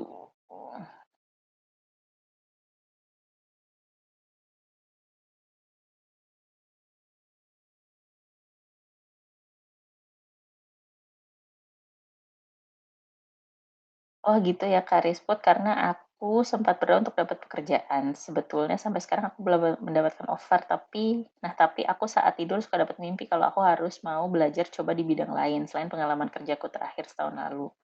Jadi aku coba apply di bidang lain ini dan sepertinya berjalan lebih mulus. Tapi aku masih ada keraguan juga sih Kak. Kamu harusnya memang di jalan yang lain selain bidang yang pengen kamu ini sih. Itu dari aku ya. Itu dari yang tadi barusan ngomong bukan aku. Sorry. Ya emang kamu harus coba bidang lain. Nggak apa-apa, coba aja. Ada keraguan wajar, tapi maju aja terus. Kalau memang mulus, kenapa enggak? Mungkin memang jalannya di situ. Kamu kan nggak tahu rezekimu datang dari mana. Gitu. Karisput gimana caranya mencari soul? Kadang kan suka ada orang dewasa yang hidupnya nggak ada tujuan jelas, malah jadi beban sekitarnya. Apa karena dia tidak tahu soulnya kemana? Oke. Ini pertanyaannya susah-susah gampang nih jawabnya. Gini, eee, mmm, dia bukannya nggak tahu soul-nya kemana sih. Kalau misalnya ada orang dewasa, terus hidupnya nggak ada tujuan jelas, kemungkinan besar dia belum ketemu dengan jiwa. Mungkin bisa karena banyak hal, bisa karena mungkin dia memang lingkungannya selama ini terlalu sempit, jadinya dia sampai tidak ada perbandingan referensi yang lain, jadinya dia taunya bahwa, "Oh, gua ini seperti ini, identitas dirinya seperti itu." Dia menggambarkannya dari lingkungan sekitarnya, mungkin dia belum mungkin ya, ini mungkin, karena bisa aja karena satu dan lain hal, gitu. Kebanyakan dia belum ketemu dengan jiwanya. Dia bukan dengan jiwanya sih, dia belum ketemu dengan dirinya sendiri. Atau mungkin mungkin ada juga dia sudah mencapai cita-citanya, tapi dia malah bingung, terus, eee, karena cita-citanya udah tercapai, dia nggak ada cita-cita lain, jadinya dia nggak ada tujuan. Ada juga yang kayak gitu. Tapi kalau ini konteksnya kan kayak, eee, nggak ada tujuan jelas malah jadi beban sekitarnya, berarti kemungkinan besar dia kan masih 20-an ya, belum sampai 30-an ya. Mudah-mudahan ya belum sampai 30-an. Karena gini, mmm, ini aku kasih tahu satu aku udah pernah bahas ini kayaknya sebelumnya, aku lupa di sesi yang mana. Manusia itu sampai umur 25, otaknya bagian untuk membuat keputusan, decision making, itu masih terbentuk, masih berkembang. Setelah umur 25, si otak bagian itu udah fully develop, jadi udah bisa menentukan, udah bisa tahu sebenarnya pengen ngapain. Jadi kalau misalnya yang kamu bahas ini adalah orang yang umurnya masih di bawah 25, itu wajar banget dia masih nggak tahu, nggak ada tujuan jelas. Karena otaknya sendiri masih berkembang, masih berubah-berubah. Yang bagian untuk decision making ya, bagian otak untuk decision making ya masih developing gitu. Jadinya karena masih developing kan anggaplah tadinya volume otaknya bagian untuk pengambilan keputusan ini volumenya 100 gitu, padahal mungkin harusnya fully developnya itu 1000 gitu volumenya. Nah, karena dia mungkin hari ini 100, terus besoknya lagi nambah nih 10, terus jadi 110, terus besoknya lagi nambah 120. Itu bisa bikin keputusan dia berubah-berubah loh. Dan itu akan terus berlangsung sampai umur 25. Ketika umur 25, dalam satu malam, cara gitu, langsung mungkin tadinya dia pengen ngewarnain rambutnya, dia jadi kayak ngapain gue warnain rambut gue gitu, atau mungkin kayak ngapain gue kerja di sini gitu. Makanya kenapa ada midlife crisis, gara-gara itu. Mereka udah selesai berkembang otaknya, terus jadi tahu, kok gue ngapain sih sebenarnya gitu. Dia baru sadar. Jadi kalau misalnya yang Deboy bahas ini dia masih di bawah 25, itu masih wajar banget. Itu bukan karena dia nggak tahu soalnya kemana, otaknya masih berkembang. Tapi kalau misalnya dia udah di atas 30 nih, berarti kan udah lewat 25 ya, udah di atas 30. Nah, tapi dia masih nggak tahu nih, nggak ada tujuan jelas, malah jadi kayak cenderung jadi beban gitu kan.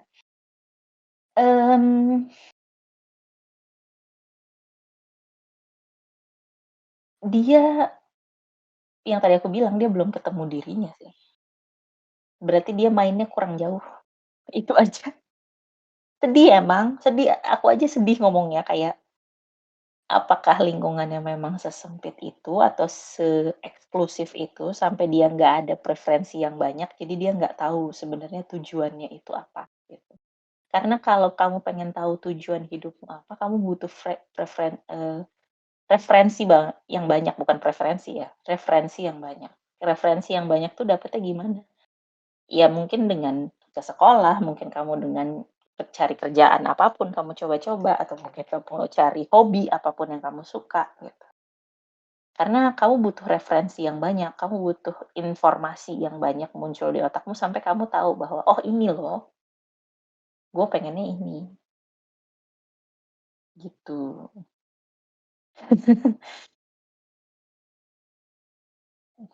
Rizwat, ada nggak sih orang yang jadi anak kesayangan Tuhan, yang berdoanya effortless tapi dikabulkan, hidupnya lancar banget, gak ada masalah? Apakah ada kriterianya, Kak?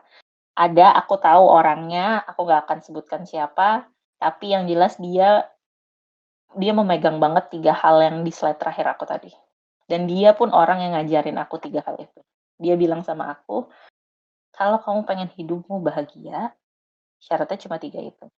Kamu 100% pasrah sama Tuhan, kamu 100% percaya sama Tuhan, kamu 99 sampai 100% bertakwa sama Tuhan. Bertakwa nih melakukan ibadah tadi itu, yang tadi aku bilang do good deeds dan everything in between. Dia benar-benar, kalau misalnya mendung banget nih, dia lagi pengen pulang, terus dia berdoa, ya Tuhan hujannya nanti aja dong pas aku udah sampai rumah, itu beneran kejadian. Yang kayak kecil-kecil gitu, kamu bisa bayangin yang gede-gede gimana. Dan abis aku, gimana ya, aku waktu itu masih bertanya-tanya sih, saran dari dia waktu itu, masih ada denial-nya lah, biasalah. Terus aku mencoba berpasrah menjalankan seperti itu. Oh, happy banget rasanya. Hidupku jadi tenang banget, kayak semuanya jadinya lancar banget. Apapun yang sekecil-kecil yang nggak aku minta pun dikasih. Tapi gini, nih, ada satu lagi. Ada satu lagi yang aku lupa, aku tulis harusnya di slide. Gini, supaya hidupnya bahagia selain yang 3 itu, dan selain mengecek hati kalian itu, ada satu lagi. Aku lupa, aku tulis, sorry banget. Jadi gini, lahir, mati, jodoh, rezeki, itu adalah urusannya Tuhan. Nggak boleh kamu ambil urusannya Tuhan. Contohnya gimana? Oke. Lahir ya, kamu nggak bisa, inilah ya, nggak bisa menentukan lah ya.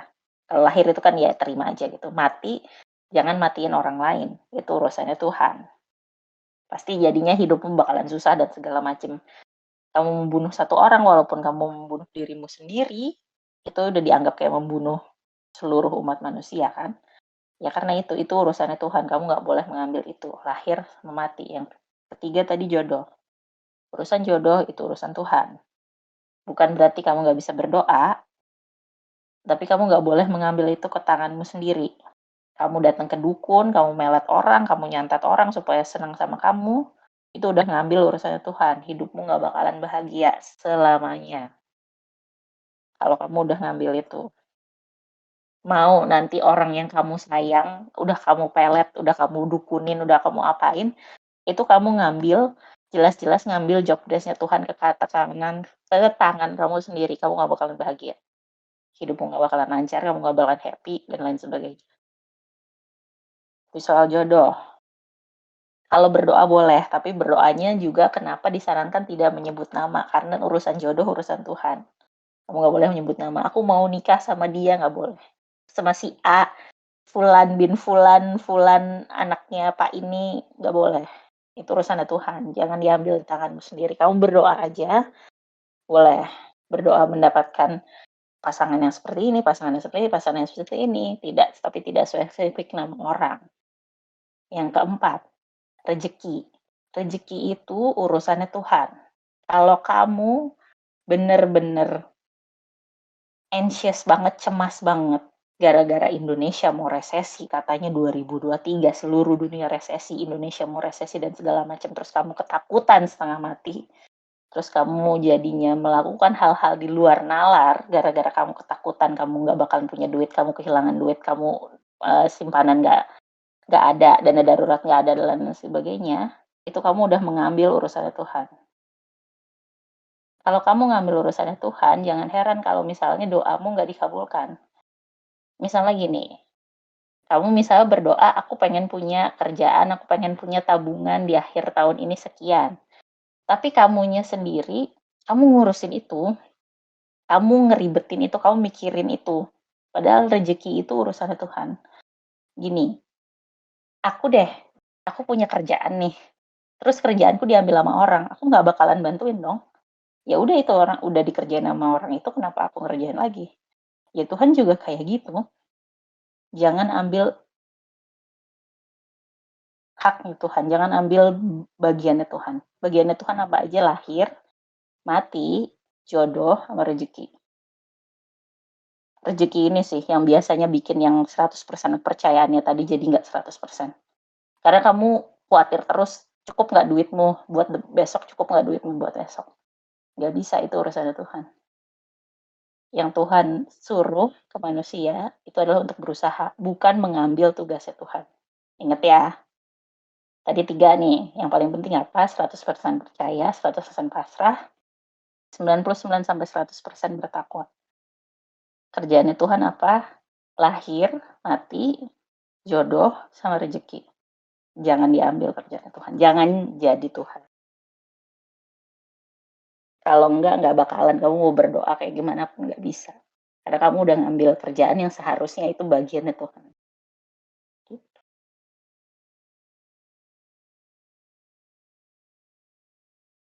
Gitu. Aku harus main sejauh mana Karisput? Coba aja. Selama itu masih baik-baik aja ya, maksudnya nggak merugikan orang lain atau gimana, ya main aja. Hobi kayak apa kayak gitu, komunitas baru kayak gitu.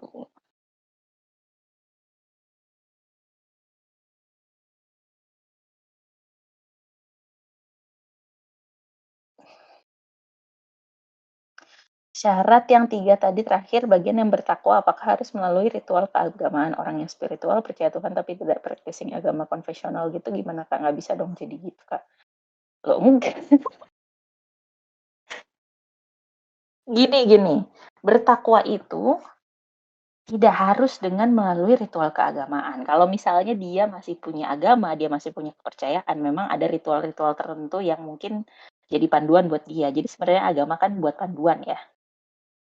Tapi kalau misalnya orang yang spiritualis, orang yang mungkin, kepercayaannya bukan termasuk dalam agama, tapi dia kepercayaan misalnya, eee, agama nenek moyang, agama leluhur dan segala macam, ya mereka juga bertakwanya ada dengan caranya sendiri. Karena gini, cara orang untuk mencapai Tuhan itu nggak bisa didikte, caranya beda-beda dan caranya setiap orang itu disesuaikan dengan orang itu masing-masing. Jadi gini, aku kemarin baru banget mendapatkan pelajaran kayak, kalau misalnya ada yang bilang ke kalian, bahwa kalau kalian pengen mendekatkan diri ke Tuhan caranya adalah A, B, C, D, dan nggak bisa ditolak sama sekali, berarti ada yang salah dengan pemahamannya dia. Karena gini, caranya orang ke Tuhan itu beda-beda. Dan Tuhan pun membimbingnya tiap orang beda-beda, nggak disamakan, sesuai dengan orang itu masing-masing. Jadi, kan tadi aku baru bilang jangan jadi Tuhan gitu. Kita tidak bisa menjudge apa yang dilakukan orang lain itu salah dan apa yang kita lakukan itu benar. Karena itu bukan urusan kita, itu urusan untuk Tuhan yang menentukan. Jadi, kalaupun misalnya kamu lihat ada orang, dia tidak misalnya melakukan ritual keagamaan atau misalnya dia melakukan ritual tertentu yang menurut kamu itu menuju kepada Tuhan, mungkin dia melakukan hal lain yang Tuhan anggap, "Oh, kamu sedang berjalan ke aku." Kan kita nggak tahu yang gimana yang diterima. Bisa aja dengan dia meditasi, meditasi aja nih, mungkin dia nggak berdoa atau mungkin dia tidak datang ke, rumah ibadah tertentu atau mungkin dia tidak menganut agama tertentu, tapi Tuhan menganggap bahwa, oh meditasi dia untuk mendekatkan diri ke Tuhan, diterima juga, gitu. Kan kita nggak tahu, gitu.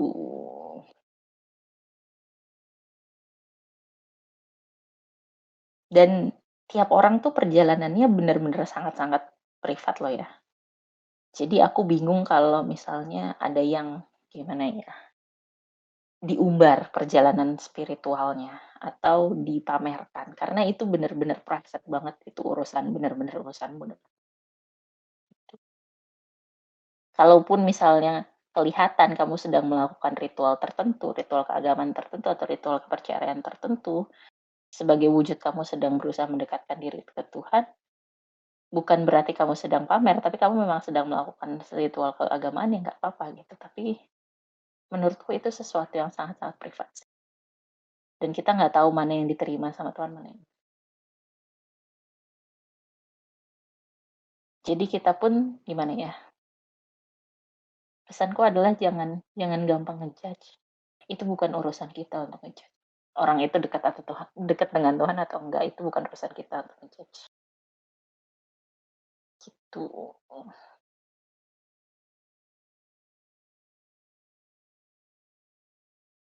Ada lagi, semangat yang lagi belajar, belajar bertuhan dengan sadar. Itu sih. Kalian, apapun kalian nyebutnya deh, mungkin kalian menyebutnya bukan Tuhan, mungkin kalian menyebutnya yang lain gitu. Percaya kepada semesta atau percaya kepada alam atau mungkin percaya kepada apapun deh sebutannya kalian, belajar untuk melakukan itu semua dengan sadar. Misalnya kalau kalian percaya pada Tuhan, belajarlah bertuhan dengan sadar. Kalau misalnya kalian percaya kepada semesta, belajar kalian melakukan percaya kepada semesta dengan sadar.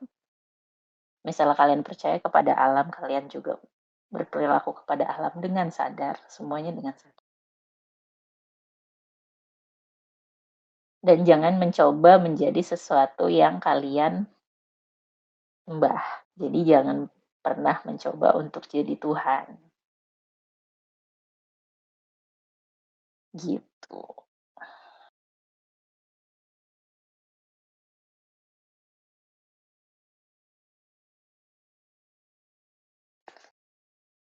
Eh, Definisi orang yang dekat atau jauh sama Tuhan itu berdasarkan kemampuan dia untuk melakukan 3 hal yang tadi. Yang bisa menentukan definisi orang yang dekat atau jauh sama Tuhan itu adalah dari Tuhan itu sendiri. Kita nggak bisa tahu. Mungkin ada orang yang diberi kelebihan untuk paham, untuk tahu, tapi manusia biasa kayak kita nggak akan tahu. Orang yang dekat atau orang yang jauh sama Tuhan itu apakah sesuai dengan kemampuan dia untuk melakukan 3 hal yang tadi atau enggak, kita nggak akan pernah tahu. Tuh. Dan gimana ya? Kan kita temenan sama orang, kita berkenalan dengan orang lain kan bukan karena aspek dia dekat dengan Tuhan atau jauh dari Tuhan. Ya udah gitu kan. Bisa aja dia orang yang sangat baik, tapi mungkin menurut kita, menurut definisi kita, dia orang yang jauh dari Tuhan, tapi dia benar-benar luar biasa baik. Ya udah kayak malaikat lah. Kamu dibantuin tanpa pamrih dan segala macam. Jadi kataku nggak usah mendefinisikan mana orang yang dekat atau mana yang jauh. Itu kan tidak jadi patokan kita untuk kenalan dengan orang atau berteman dengan orang lain.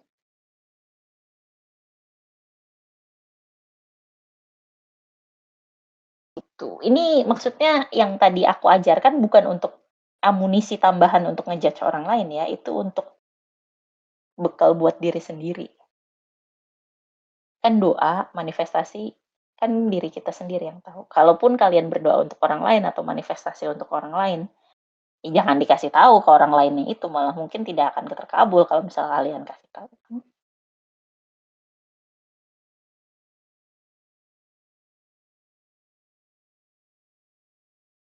Gitu, jangan ngejudge. Jangan ngejudge orang, jangan mendefinisikan. Perjalanannya masing-masing. Kita kan nggak pernah tahu orang mungkin lagi berusaha mendekatkan diri ke Tuhan, kita nggak pernah tahu. Dan itu berarti udah beda kelas loh sama kita. Dia berusaha untuk jadi baik. Kita mungkin masih nggak benar, masih nggak baik, tapi dia udah berusaha untuk jadi baik. Itu udah beda kelas. Kita nggak bisa ngejudge kayak gitu. Gitu. Kak Filia nih, pengertian spiritual kalau menurut Karisput apa? Perjalanan spiritual berarti itu apa? Ini aku kayaknya udah pernah deh. Udah pernah di sesi sharing kapan ya? Spiritual itu ya untuk mengenal diri sendiri dan untuk mengenal Tuhan. Kalau aku sih kayak gitu. Perjalanan benar-benar mengenal diri sendiri sih. Dan itu perjalanan yang sangat-sangat privat. Ketika kamu belajar mengenal dirimu sendiri, kamu juga ketemu sama Tuhan. Bukan berarti kamu Tuhan ya, tapi kamu jadi sadar gitu.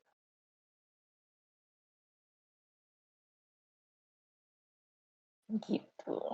Oh iya benar, Vira nih. Sorry ya gue nggak bisa temenan sama lu soalnya kamu kayak jauh dari Tuhan.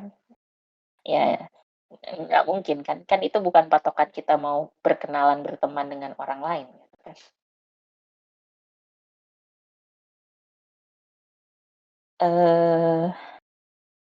Ada orang yang kayaknya hidupnya malang banget, penuh masalah, penuh gangguan, padahal dia udah berusaha dan berbuat baik segala macam. Terus ada juga orang yang hidupnya lancar aja, kayak yang tadi Kak Rizky cerita. Doa biar hujan berhenti aja dikabulkan. Nah itu gimana? Jadi gini, tiap orang itu, yang aku tahu ya, yang aku tahu, sependek pengetahuanku, tiap orang itu punya tugasnya masing-masing. Dilahirkan semua yang dilahirkan punya tugasnya masing-masing gitu nih. Punya porsinya masing-masing dan punya ujiannya masing-masing. Kalau ada orang yang kayaknya hidupnya malang banget, penuh dengan masalah, penuh gangguan, padahal dia udah berusaha, mungkin itu memang porsinya dia lagi mendapatkan cobaan. Tapi mungkin nanti setelah dia selesai menghadapi itu semua, hidupnya jadi tenang. Kita kan nggak tahu. Ada juga yang hidupnya lancar aja, terus doanya dikabulkan terus, tapi kita kan nggak tahu dia bisa mempertahankan itu atau enggak ke depan. Makanya kenapa kita jangan ngejudge, nggak boleh ngejudge orang lain karena kita nggak pernah tahu ke depannya kayak gimana. Bisa aja orang yang kita sebelin banget karena mungkin dia tatoan, sampai mukanya tatoan, sampai matanya ditato, tapi tahu-tahu dia bertobat, terus dia malah jadi pemuka agama, terus dia malah mungkin jadi yang diterima sama Tuhan, bahwa dia lebih dekat dengan Tuhan, kita kan nggak tahu. Kita nggak tahu masa depan kayak gimana, makanya juga jangan ngejudge orang lain, karena kita nggak tahu orang lain bakalan jadi kayak gimana. Bisa aja dia berubah gitu. Bisa aja hari ini dia jahat, tukang ngebunuhin orang, pembunuh bayaran dan segala macam, terus dia tobat, abis itu dia nolongin orang, kita nggak tahu. Kita nggak tahu setahun lagi kayak gimana, nggak tahu 5 tahun lagi kayak gimana, nggak tahu 10 tahun lagi. Gitu. Jadi yang harus diingat kalau misalnya kamu ngelihat, kok ini orang hidupnya malang banget, kok ada orang yang hidupnya enak banget, semua orang punya porsinya, semua orang punya tugasnya masing-masing, semua orang punya ujiannya masing-masing. Kamu nggak tahu aja, mungkin orang yang kamu lihat hidupnya enak banget, mungkin dia ujiannya juga 100 kali lipat dari kita, karena dia juga dapat apapun yang dia minta terus. Mungkin aja orang yang hidupnya kelihatannya malang banget, tapi habis itu ketika itu udah selesai cobaannya, terus dia hidupnya jadi tenang, kita juga nggak tahu. Makanya gimana ya, lebih gini, aku percaya Tuhan itu disembah dengan akal. Jadi berakal. Jadi dipikir pakai logika, masuk akal atau enggak.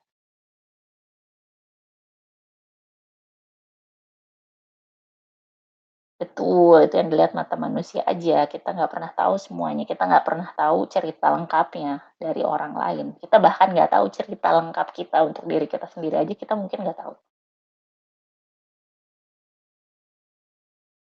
Gitu. Ada yang mau tanya lagi? Ada yang masih penasaran?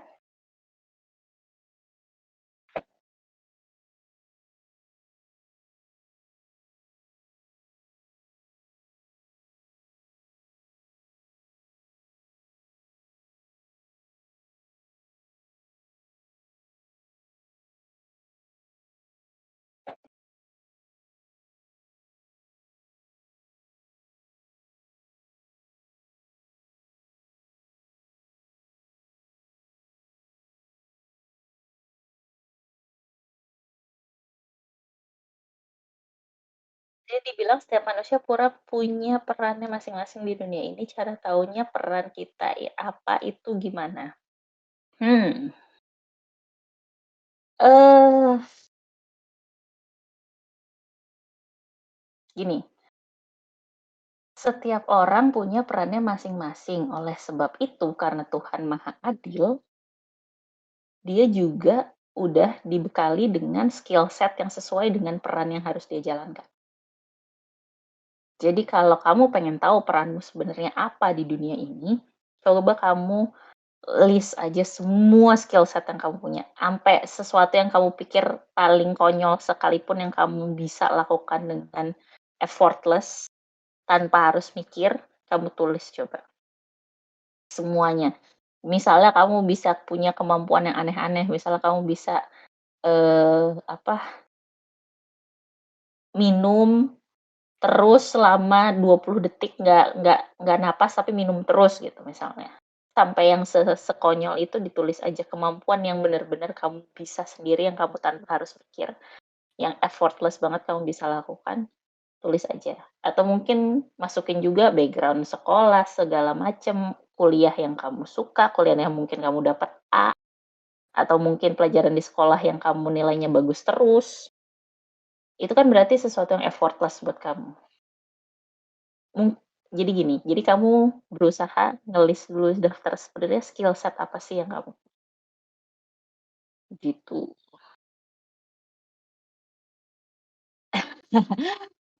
Hey, ini ntar dulu, ini lagi dijelasin, oke. Kalau udah di list kayak gitu, walaupun mungkin itu kamu pikir, ah ini kemampuan yang konyol banget, tetap aja tulis aja, karena siapa tahu kamu akan dapet hint dari situ. Sebenarnya gue tuh harusnya ngapain sih di dunia ini. Mungkin kalian bagusnya ngobrol dengan orang lain, atau mungkin kalian bagusnya menghubungkan satu orang dengan orang lain, atau mungkin kalian bagusnya ngajarin orang lain, Atau mungkin kalian bagusnya eksperimen, bikin alat dan segala macam gitu. Skill set yang dikasih itu biasanya yang sesuai dengan peran yang harusnya kalian lakukan. Gitu. Hei, ini yang mau dikasih tahu misi jiwa dan perannya apa. Hei, list kelebihan kita gitu, bukan kelebihan ya, skill set, skills, apapun yang bisa kamu lakukan tanpa kamu harus mikir, gitu.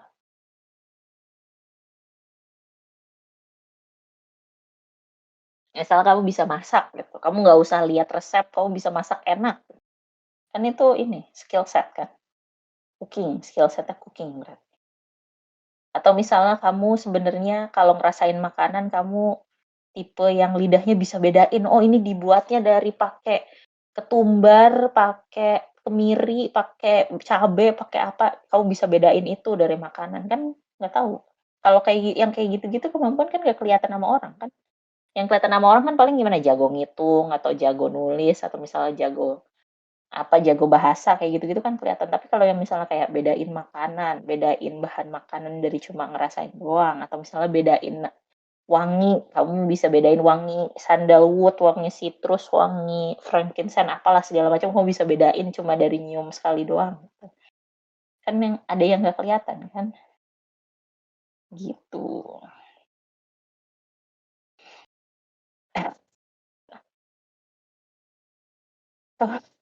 Oke, oke.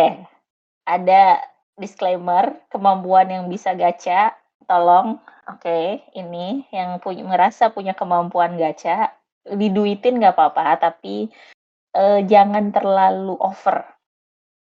Jangan terlalu over ya, karena itu bisa ngabisin energi diri sendiri lumayan banyak. Kalau energinya habis, ngisinya lagi susah. Khusus yang apa, yang tangannya wangi banget, yang jago gacha, yang semuanya wibunya pulang itu ya, hati-hati.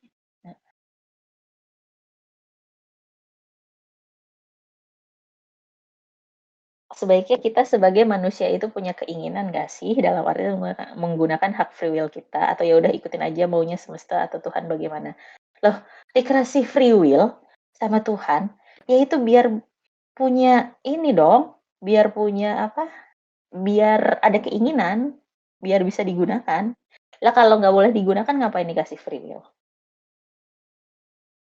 Tapi gini loh, free will itu kita kan nggak pernah tahu ketika kita melakukan free will kita itu sebenarnya sesuai dengan planning Tuhan atau enggak. Bisa jadi plot twist kita ngerasa oh ini free will gue nggak mau melakukan ini. Gitu.